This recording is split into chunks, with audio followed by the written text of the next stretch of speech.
All right, in this episode, we're talking about what it means to be strong enough to leave and walk away from a relationship that is destroying your life in a sense. And while I've taken a break from running my End the Cycle program, in fact, End the Cycle has retired.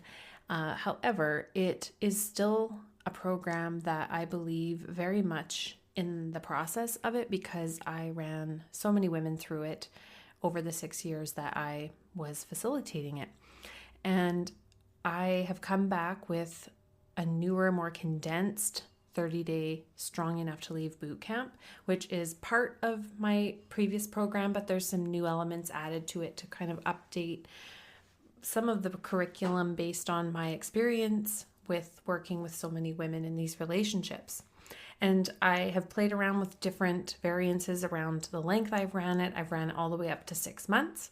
It originated as a 30-day intensive, and so I'm bringing it back to the OG days when I first ran my first one in 2019, when it was a 30-day boot camp. And so if you have been wanting to work with me and you want to develop your Strong Enough to Leave plan within 30 days or less, then make sure you get yourself into this boot camp. And in this episode, we're going to go over the 4 elements of becoming strong enough to leave. Before I get into that, if you want to get your space, we are starting August 5th, and that is when the deadline is to get your seat. So you head to leanneoten.com/strong enough, or you can head to the link in the show notes here to save your seat. All right, so what does it look like, the strong enough path, right? Like, we have a hard time with discerning what strength actually means. And I remember this, what comes to mind every time I'm sharing this analogy of what strength and courage actually means, was a woman that was in my End the Cycle program a few years back. And she came on one of the group coaching calls, and she was talking about how she was talking to the person she was trying to break away from, and she stood her ground, but her knees were shaking and she was trembling inside. And she said, "I felt so weak." And I said to her, "Do you not realize the amount of strength it took for you to stand up for yourself and say no and draw that line and hang up the phone and cut things off while your knees were shaking and while you felt so weak?" That is what strength is. And I think we get this idea in our heads that we need to get to some magical place where nothing is bothering us and we're not afraid. It's actually not what it is. It's doing it when you're not sure. It's doing it when you're terrified. It's doing it when you don't know what the outcome is going to be and you don't know where you're going to end up. That takes strength. And we can plan, yes, but we still don't know how things are all going to turn out. And that takes a lot of courage and a lot of strength. So this is where this new iteration of my program, 30-day Strong Enough to Leave Bootcamp, has come from, is you building the inner strength, clarity, and inner courage to be able to walk away from a relationship that is not going to change. And so that's really the process. It's helping you discern like what is changeable in a relationship and what is not, because let me tell you, we are all guilty of trying to work the unworkable for decades in a relationship, experiencing the same things over and over 1,000,001 times, and we're still trying to change those things. And we have to stop the insanity. So that's what this 30-day bootcamp is focused on. Let's dive into the 4 components of a strong enough woman, the woman that is strong enough to walk away from even a long-term marriage of 10, 20, 30 years, even with kids, even with all the entanglements, okay? Because I understand that there's complications in that. I get it. It absolutely is one of the hardest things you'll ever have to do to disentangle from this. And it is one of the hardest, most heartbreaking things to go through with kids and to see your family dissolving, the family that you've tried so hard to hang on to despite that it wasn't working. So I'm not minimizing the intensity of that and the weight of that, because it's life altering. It's up there with loss of a loved one to death. It's a death of a dream and a family and a marriage, maybe for some of you the only marriage you will ever have, that you decide you don't want to have another one. There is grieving in that. So I just wanted to say that before I go into this, that I recognize all of the complexities and all of the complications that are part of this. All right. But aside from that, even more so, you still have to develop the clarity, courage, and strength to be able to walk away from a relationship that is destroying you and creating chaos and turmoil and trauma in your household for you and your kids. Okay, so the first piece that we go into, and this is just my framework, right? You can apply this, on your own, come up with ways you want to apply this, or you can get inside the boot camp, which we are going in depth into these 4 pillars, okay? But the first thing is you need to have clarity on what is actually narcissistic abuse or abuse of any kind, and the cyclic nature and the specific, very unique patterns and behaviors that are part of this. No one else will understand this unless they have lived it. And so when you are in a community and you're being led by a mentor who understands it and who's been there, who's worked with all these women, you start to get this clarity that you've never had before. And you need to have some clarity before you can move forward in a new way. So getting that clarity comes with detaching emotionally, physically, spiritually, emotionally from the dynamic so that you can get some clarification and the fog starts to lift a wee bit so you can start to see things more clearly. Strong enough women are able to stand in the truth and see the truth, and they stop questioning themselves if they're too sensitive, if they're getting it wrong, if they're the problem. They stop that and they see the facts of the matter, the facts of the behaviors in front of them with definitions. They start to name what's going on so that they hold on to their sanity, to be able to label and name and know exactly what is happening, so that you do not get entangled in that and blame yourself for it, okay? So strong women are able to see the truth and face it and tell themselves the truth about what's going on. There's no more denial. There's no more minimizing. There's no more making excuses and enabling toxic and abusive behavior. So that's the first strong enough principle. The second is that they stand up, they learn to stand up for themselves and their rights. Standing up for your rights is a big one. When we have tolerated abuse, we've tolerated boundary bullies, we've tolerated domineering people in our lives, we don't realize what our rights are. Like your rights to stand up and say no, your rights to say, no, I don't want to have sex with you. No, I don't want you to touch me. No, I don't want to stay married to you anymore. No, I do not want to work on this anymore. No, you may not talk to me that way. And no, that is not my reality.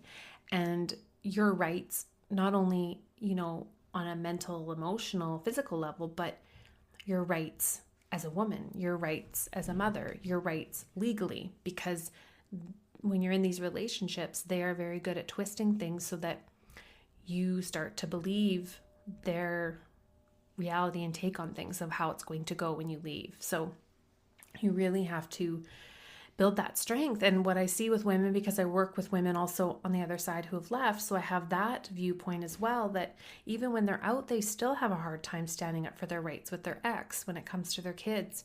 And when you come out of this, you have to be strong enough to stand in your truth and stand up for your rights as well as your children's rights. And that is not an easy path to go alone. And so when you build that inner strength within yourself to do this, and to set those clear, firm boundaries, you're like unshakable, right? You still have moments of doubt, but when you're able to stand in, this is what's true for me, and it may not be true for you, and I'm going to be okay with that. That's where a boundary is. It's where I end and you begin. And we lose sight of that in our relationships because we completely lose ourselves in it. And we need to really develop our boundaries. That's part of our developing our sense of self. It's based on our values and the things that really matter to us.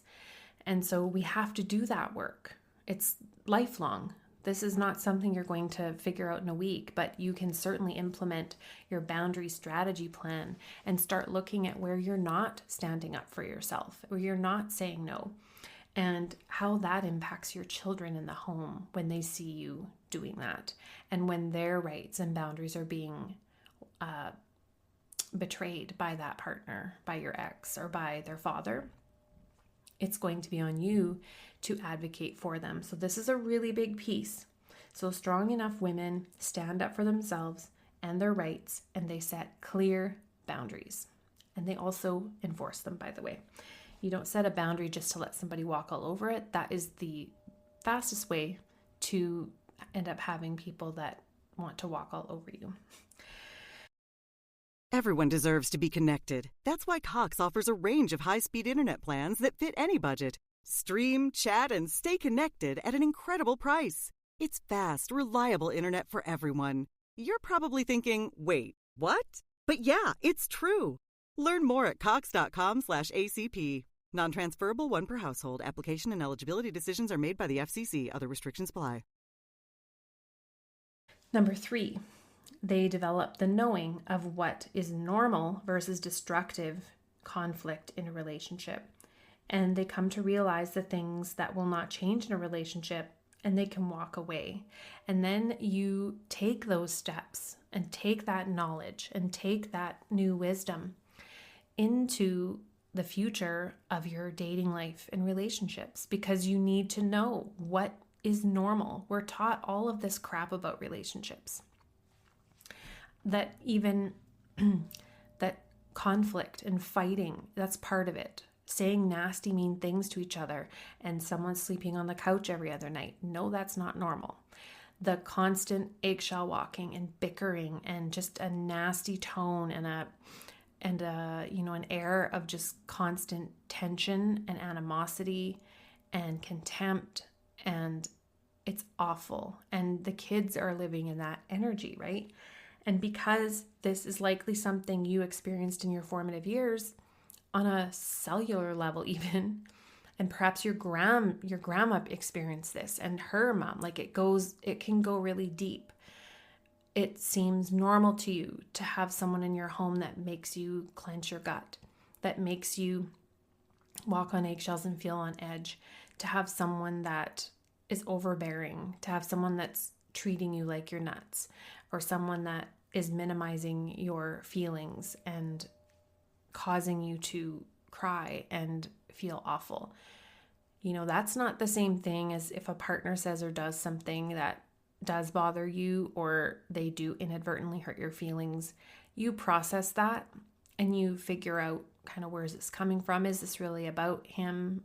And you can't really do that work when you're experiencing abuse, by the way. So this is really, really important. You have to understand what's changeable and workable and what's not. So the certain things are not workable. They're not, no matter how many times you talk about it, you beg, you plead, you demand, you give ultimatums. It's not going to change. It will not work. And on the note of this, I have a free 2-part audio series, and the first audio goes into the 5 things that are just not going to change. You have to know what those 5 things are if you're experiencing them. You can get the audio. I'll put the link in the show notes here, and you'll learn what those 5 things are, okay? So the third, they develop the knowing of what is normal versus destructive in relationships, and realize the things that will not change, and they can walk away. Number 4 is they build their no matter what plan. So this means that even if right now you're like, I know I need to get out of this situation, I'm pretty sure I do, but I'm not really ready to set the date yet. I'm not there yet. And that's fine. You don't have to. Like in the program, the boot camp, I will be guiding you to set a date, even if it's just tentative. At least then you have something to work toward. It can always be adjusted, but it does help to kind of have that intention and that post to work toward, the goal post. So your no matter what plan is, I need to get these things done, completed, start this, stop that, figure this thing out, develop this part of myself, whether I stay or go. This gives you so much power, because then you're not in this place of having to split yourself. This is where women get really stuck because they're like, am I planning for my life with my partner or without my partner? This is like a constant, like on the fence, off the fence, on the fence. Like one minute I'm planning for if I'm leaving, the next minute I'm like, no, I'm planning for I'm staying. So your no matter what plan is what you're working toward regardless. And that helps you get the clarity and confidence and strength to know when it's time to leave.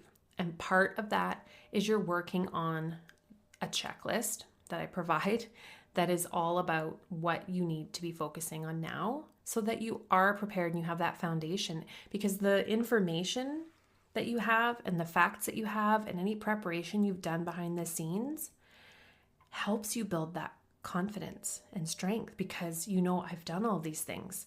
So if I get to the point where I can't do this anymore and I'm done and I've gotten to the clarification that this is not going to work, and that can happen really rapidly through this process. Trust me, I've seen women not even spend 30 days in the program and they've separated. It can happen very quickly depending on where you're at emotionally and developmentally. But then you've got a lot of this groundwork already covered. It's going to really help you to feel stronger in making that leap and making that decision, because you've already covered a lot of ground. So when you have created your no matter what plan and you have created the foundation for your exit strategy and you've done all these other pieces, let me tell you, you are going to build yourself to a place where you'll realize you do have this and you can do this. And living a life outside of the cycle and the tension and the walking on eggshells is going to be so worth it after having gone through this process to get that clarification and the strength and the plan. You're going to be so grateful that you did this work, because now you have that foundation and nobody can take that away from you. So if that is something that you would like to do within a group environment where you can get coaching and guidance from me as well, then make sure that you get your seat inside of the 30-day Strong Enough to Leave bootcamp. Once again, we start August the 5th. All right, thanks for hanging out with me today. I hope this has been helpful, and I'll chat with you in the next one. Take care.